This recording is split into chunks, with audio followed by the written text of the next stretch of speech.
नमस्कार, मैं Manoj Pandey. Maths point के यूट्यूब चैनल पर आप सबका स्वागत है। आज हम क्लास 10th की द्विघात समीकरण यानी कि क्वाड्रेटिक इक्वेशंस का अध्ययन करेंगे। क्वाड्रेटिक इक्वेशंस का सबसे पहले जो है बेबीलोनिया सभ्यता से ही उद्गम हुआ।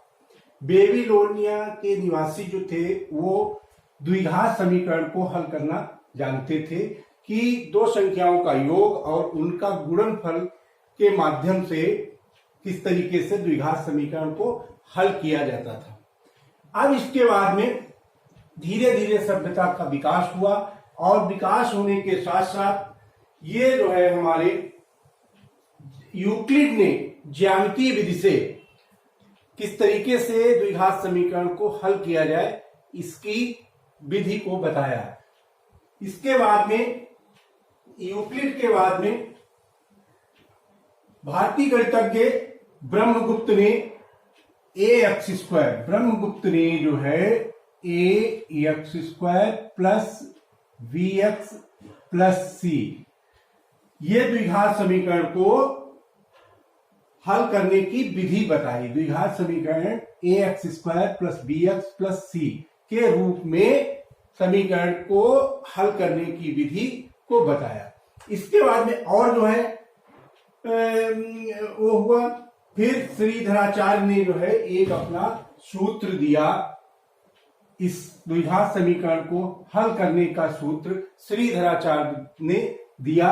वो ये था कि कोई भी द्विघात समीकरण हो उसको हल करने के लिए x equal to -b plus minus √v² minus 4ac upon 2a। इस फार्मूले से इसके जो है द्विघात समीकरण के मूलों को निकालने की विधि जो है श्रीधराचार्य ने दी। इसको हम श्रीधराचार्य सूत्र भी कहते हैं। अब यहां पर जो है अगर हमारी समीकरण ax² plus bx plus c के रूप की कोई भी समीकरण है तो वो द्विघात समीकरण कहलाएगी, जहां पर a, b और c ये हमारे अचर राशियां हैं, कांस्टेंट वैल्यू है। तो और x² चर राशि है, चर राशि में अधिकतम घात 2 है। जब अधिकतम घात हमारी 2 है इसीलिए इसको द्विघात समीकरण भी हम कह सकते हैं। ठीक, अब द्विघात समीकरण में कुछ तो प्योर द्विघात समीकरण हो गई और एक जो है मिश्र द्विघात समीकरण। जो शुद्ध द्विघात समीकरण होगी उसमें केवल द्विघात होगा और हमारा x का मान जो है वो 0 होगा। जैसे x² मान लीजिए 4x² है, एक ही जगह पे 4 है, माइनस और कोई भी संख्या अगर मान लीजिए ये इक्वल टू 0, तो ये हमारी समीकरण कहलाएगी शुद्ध द्विघात। अब दूसरी समीकरण अगर इस तरीके से दी है जिसमें a, b और c तीनों की वैल्यू दी गई है, 4x² प्लस 5x प्लस 8 कुछ भी दिया, x² यानी a की भी वैल्यू दी है, b की भी वैल्यू दी है और c की भी वैल्यू दी है, ये कहलाएगी मिश्र द्विघात समीकरण। ये जो है प्योर शुद्ध द्विघात समीकरण कहलाएगी। अब इसके कुछ क्वेश्चंस को हम देखते हैं।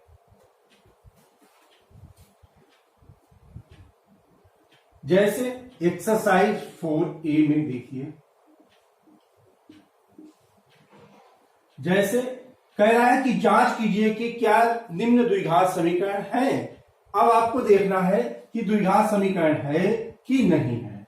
पहला ही क्वेश्चन देख लेते हैं, x प्लस 1 का होल स्क्वायर इक्वल टू 2 और x minus 3।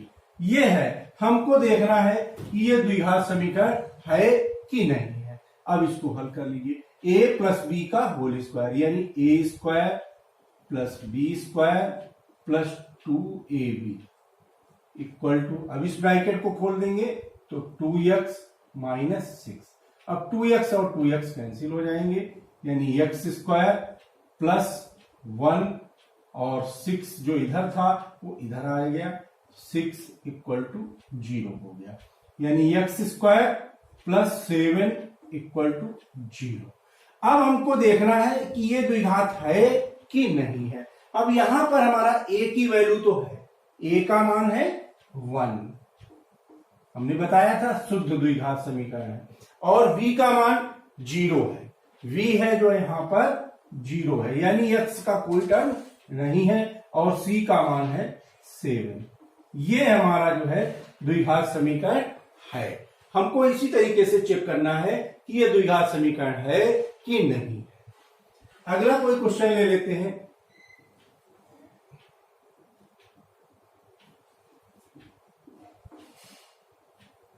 X cube minus 4x square minus x और plus 1 equal to x minus 2 का होल क्यूब। देखिए x cube minus 4x square minus x plus 1, ये तो हमने लेफ्ट हैंड साइड लिख लिया। अब a माइनस बी का होल क्यूब, यानी a cube minus B cube minus 3ab into a minus B, तो ये हो गया हमारा x cube minus 4x square minus x plus 1 equal to x cube minus 8 और 3 दूनी 6x, और इसकी गुणा कर देंगे तो ये हो जाएगा माइनस 6x स्क्वायर। अब इसकी गुणा इसके साथ करेंगे तो 2 दूनी 4 12 माइनस के 12x, एक्स क्यूब से एक्स क्यूब कैंसिल हो गया, तो माइनस का 4x स्क्वायर, ये इसको हम बराबर किधर है इधर ले आएंगे, तो प्लस का 6x स्क्वायर फिर माइनस x फिर प्लस 12x और प्लस 1 और प्लस 8 इक्वल टू 0। हमने सबको राइट हैंड साइड वालों को भी लेफ्ट हैंड साइड में ले आए, पक्षांतर करके बराबर में किया। अब यहां पर हम देखते हैं, ये हमारा बचा 2x स्क्वायर और ये बचा प्लस का 11x प्लस 9 इक्वल टू 0। देखिए a x square plus b x plus c, ये हमारा है a x square plus b x plus c equal to 0 के रूप का है, अतः द्विघात समीकरण हमारी है। क्या हो गया? द्विघात समीकरण है। क्लियर हो गया। अब इसके बाद में हम एक और क्वेश्चन ले लेते हैं, उसको भी देखते हैं कि द्विघात है कि नहीं है। जैसे x minus 2 x plus 1 x minus 1 और x प्लस 3 है, इसको देखना है। देखिए खोल दीजिए ब्रैकेट, तो ये हो गया x square plus x minus 2x minus 2, इधर खोलेंगे x square plus 3x minus x minus, x square से एक्स स्क्वायर कैंसिल, इधर हमारा बचा माइनस का x माइनस 2, ये बचा 2x माइनस 3, इसको इधर ले आएंगे minus x minus 2x minus 2 minus minus plus 3 equal to 0, minus के 3x और प्लस का 1 इक्वल टू 0। अब इसको देखना है द्विघात है कि नहीं है। यहां पर अधिकतम हमारी घात x की अधिकतम घात है केवल 1, 2 नहीं है, 2 नहीं है, अतः ये जो है द्विघात समीकरण नहीं होगा। ठीक है, इस तरीके से हमको चेक करना है कौन सी द्विघात समीकरण है कौन सी नहीं है। अब इसके बाद में क्वेश्चन नंबर 10 देखिए। अगला कह रहा है 2 क्रमागत धनात्मक पूर्णांकों का गुणनफल 306 है, हमें पूर्णांकों को ज्ञात करना है। 2 क्रमागत धन पूर्णांकों का गुणनफल 306, तो मान लीजिए, माना पहला धनात्मक पूर्णांक,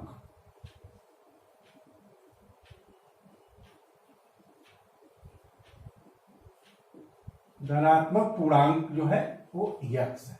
अब कह रहे क्रमागत है, यानी एक यक्स है तो दूसरा क्या होगा, यक्स प्लस वन क्रम से है, तो दूसरा क्या हो जाएगा, दूसरा जो है धनात्मक पूर्णांक यक्स प्लस वन हो जाएगा। अब क्वेश्चन क्या कह रहा है, प्रश्नानुसार क्वेश्चन हमारा कह रहा है दोनों का गुणनफल 306, दोनों का गुणनफल 306 है। देखिए गुणा कर दीजिए, प्लस यक्स इक्वल टू 306, यानी x square plus x minus 306 equal to 0। अब यहां पर हम जो है एक तो मध्य पद से गुणनखंड कर सकते हैं, अगर गुणनखंड नहीं होते हैं तब हम ये सूत्र लगा सकते हैं, श्रीधराचार्य सूत्र भी इसको कहते हैं। देखिए 306 के ऐसे गुणनखंड कि घटाने पर ये चिन्ह जो है अगर माइनस का है तो घटाने पर, अगर प्लस का है तो जोड़ने पर, तो 306 के ऐसे गुणनखंड घटाने पर इसका गुणांक कितना है, एक आ जाए। देखिए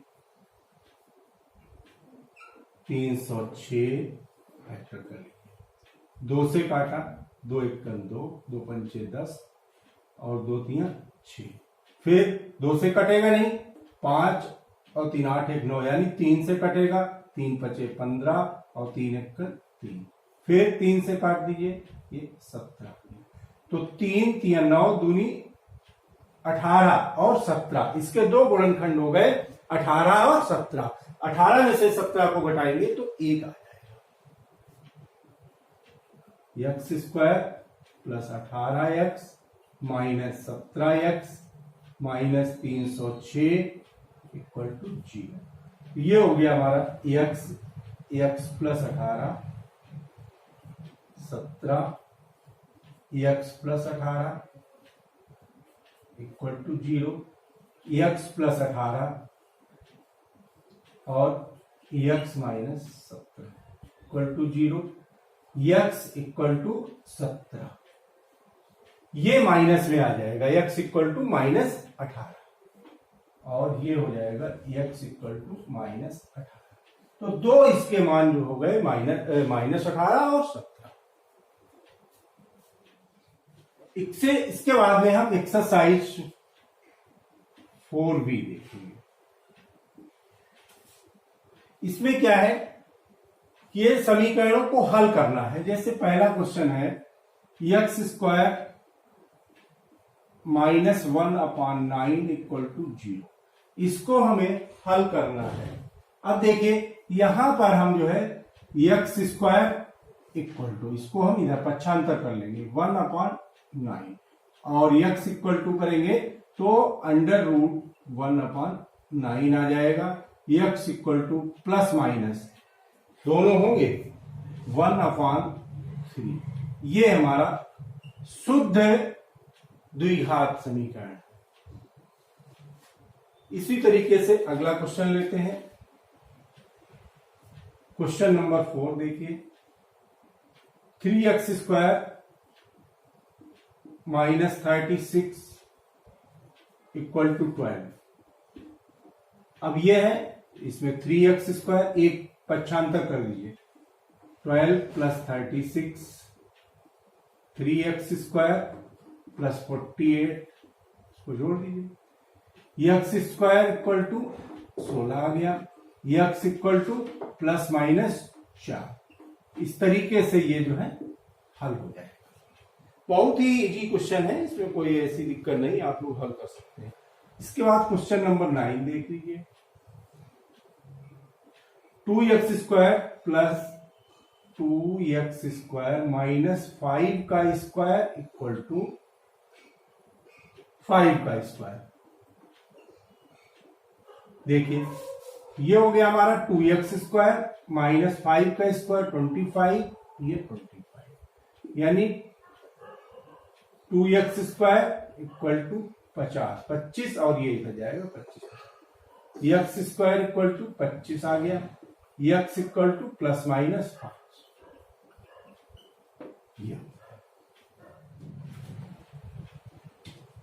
अब इसके बाद में क्वेश्चन नंबर 11 देखिए। द्विघात समीकरण दी गई है, इसमें x इक्वल टू 2 तो y का मान ज्ञात करना, 3x² minus 4y² equal to 11 में यदि x इक्वल टू 2 है तो y का मान ज्ञात करना। देखिए x इक्वल टू 2 इसमें रख दीजिए, तो 3 इंटू 2 का square minus 4y² equal to 11, 2 दूनी 4 दिया 12 minus 4y² equal to 11, 4y² इसको इधर लेगा, इसको इधर लेगा, equal to 12 minus 11, 4y² equal to 1, y² equal to 1/4, y equal to plus minus 1/2, ये हमारा y का मान हो गया।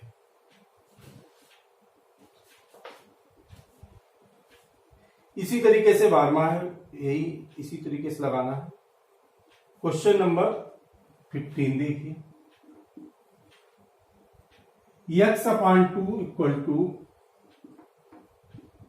8/x, इसको हल करना, क्रॉस मल्टीप्लिकेशन कर लीजिए, तो ये हो गया x² equal to 16, x equal to plus minus 4, बहुत सिंपल है। इसके बाद में क्वेश्चन नंबर 16 देख लीजिए, 5x² equal to 9 plus x², इसको इधर ले आइए, x² को एक तरफ ले आइए, तो ये हो गया हमारा 5x² minus x² equal to 9, ये बचा 4x² equal to 9, x² equal to 9/4, x equal to 9/4 का रूट, यानी x equal to plus minus 3/2, यही हमारा आंसर हो जाएगा।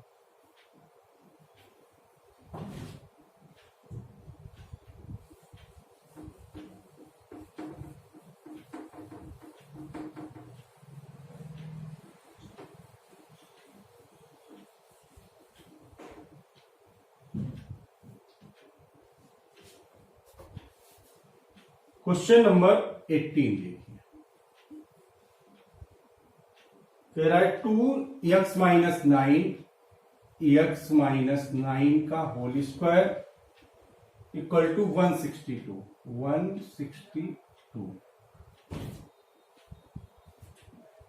देखिए इसमें जो है x माइनस 9 का होल स्क्वायर, और इसको 2 को इधर ले आएंगे तो भाग में आ जाएगा 162/2, यानी ये हो गया 81। x माइनस 9 का whole square equal to 81, x minus 9 equal to under root 81, x minus 9 equal to plus minus 9, 2 हुए प्लस माइनस 9, तो x minus 9 equal to plus 9 जब हम लेंगे तो x इक्वल टू आ जाएगा 80, और जब हम x minus 9 equal to minus का 9 लेंगे तो x इक्वल टू आ जाएगा -9, ये इधर जाएगा प्लस का 9 हो जाएगा तो 0 हो जाएगा, ये 2 मान हो जाएंगे, तो 0 हो जाएगा और 3 हो जाएगा। इसी तरीके से क्वेश्चन नंबर 19 देखिए, 3x/4 minus 4/3x equal to 0। इसमें हम क्या करेंगे, एलसीएम ले लीजिए, तो ये हो गया 12x या एक चीज और, एलसीएम न लीजिए, आप इसको पक्षांतर कर दीजिए। 3x/4 equal to 4/3x। अब क्रॉस मल्टीप्लिकेशन कर दीजिए, तो 9x² equal to 16, x² equal to 16/9, x equal to root 16/9, x equal to ±4/3। यही हमारा आंसर है। इसके बाद में question number 20 x/3 + 3/x, x/3 + 3/x equal to x/12 + 12/x। ये हमारा क्वेश्चन दिया गया। इसको कैसे हल करेंगे देखिए, इधर LCM left hand side right hand side दोनों का, ये हो गया 3x, तो ये होगा x² + 9, इसका एलसीएम हो गया 12x, x² + 144। ठीक, यहां पर इसको काट दीजिए, ये 4 बार जाएगा, 4 जो है इसके क्रॉस मल्टीप्लिकेशन, ये हो गया 4x² + 36 equal to x² + 144। x² को एक तरफ करेंगे, 4x² - x²,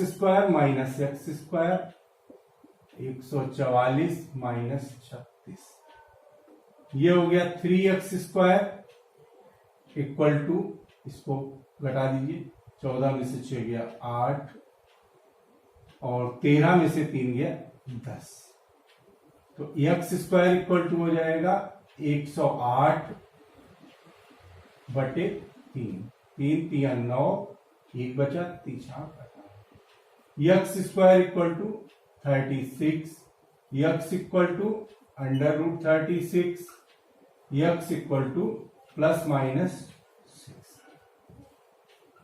इस तरीके से हमारा जो है ये इसके गुणनखंड आ गए। ठीक, इसके बाद में अगली एक्सरसाइज में, अगले वीडियो में आप लोग जो है इस सूत्र पे आधारित क्वेश्चनों को हल करेंगे। और किसी प्रकार की किसी को अगर समस्या है कोई, तो कमेंट बॉक्स में कमेंट करके लिख सकते हैं।